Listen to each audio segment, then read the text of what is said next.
Hi everyone, today we will talk about how to fix or how to solve Messenger login error. To know how to fix or how to solve Messenger login error, you should just go to settings like this. You will click. After that, in this page, you will go to apps, default apps, app settings.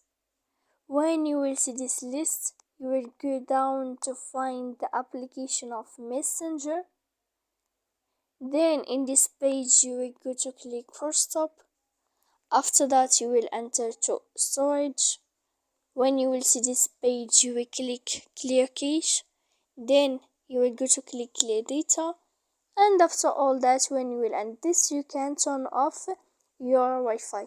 So please don't forget to support us by like and subscribe. See you next time in another video, and thank you for watching.